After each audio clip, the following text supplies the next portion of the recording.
हम छीन के लेंगे आजादी, लड़के लेंगे आजादी, मुल्ला से लेंगे आजादी, हम छीन के लेंगे आजादी, हम छीन के लेंगे आजादी, आजादी, आजादी, हम लेंगे आजादी, मुल्ला से लेंगे आजादी, ताजिर से लेंगे आजादी, सरमायादार से लेंगे आजादी, जागीरदार से लेंगे आजादी, वडेरे से लेंगे आजादी। मैं पाकिस्तान में औरतों और लड़कियों के जो समाजी और मुआशी इश्यूज़ हैं उस पर पिछले 10 साल से काम कर रही हूँ, और जो चीज़ें मेरे तजर्बे और मुशाहिदे में आई हैं वो ये है कि पाकिस्तान में तो बच्ची की पैदाइश से ही डिस्क्रिमिनेशन शुरू हो जाती है, उसकी एजुकेशन में डिस्क्रिमिनेशन होती है, उसके पास चॉइसेस बहुत कम होती है। पहली बात तो ये है कि वो लड़के को ज़्यादा तालीम की तरजीह दी जाएगी निस्बतन लड़की के। इस्लाम के मुताबिक घरेलू ज़िंदगी में बेहतर तरीके से ज़िंदगी गुजारने का जो असूल है उसके मुताबिक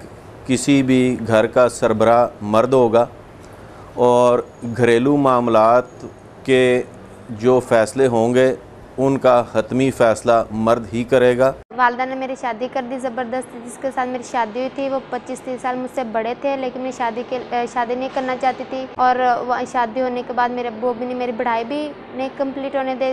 उसके बाद मेरी लड़ाई वगैरह हुई, मैं अपनी अम्मी अब्बू के पास गई तो मेरे अब्बू ने मुझे मारा और मेरे देवर के साथ भेज दिया, और मेरे देवर ने मुझे मारा। जहाँ तक हमारा घर नहीं आया था वहाँ तक मुझे मारते ही आए थे। तो मैंने कहा मैंने अब इधर रहना नहीं, मैंने लेनी तलाक है। ज़िया के दौर में जितने भी कवानीन मुतारिफ करवाए गए वो सब के सब औरतों के ख़िलाफ़ थे और औरतों के बुनियादी हकूक़ सलब कर रहे थे। मिसाल के तौर पर हदूद ऑर्डिनेंस है कि औरतों को जब वो रेप भी होती थी और तो जब वो शिकायत लेकर पुलिस के पास गई तो वहाँ पर उनके ख़िलाफ़ ही मुकदमे दर्ज हुए और उनको जेलों में ठूंस दिया गया।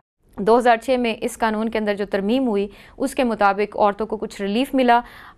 उसके बाद एक और कानून आया जो 2010 में आया, और औरतों के ख़िलाफ़ जो जिनसी हरासियत का कानून है, आशा की काफ़ी स्ट्रगल रही है और उसके बाद ये कानून पास हुआ है।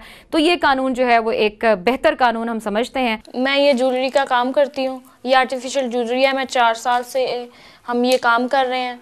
हम 5 लोग मिल के काम करते हैं और तकरीबन एक दिन में 20 सेट या 25 सेट हम बनाते हैं और उनके पैसे मिलते हैं सिर्फ 60 रुपये। वो भी हम 5 लोगों में तकसीम हो जाते हैं। किसी तबके के हकूक़ के लिए काम करना, हकूक़ की जंग लड़नी हो तो बहुत ज़रूरी होता है कि सबसे पहले आप अपने घर से शुरू करें। मुझे भी ऐसा करना पड़ा। मैंने अपने घर वालों को मनाया भी, राज़ी भी किया और आहिस्ता आहिस्ता उनके साथ काम करती रही, और आज वो बहुत सा सपोर्ट भी करते हैं, कोऑपरेट भी करते हैं मेरे काम के अंदर और मेरे काम को अप्रिसिएट भी करते हैं।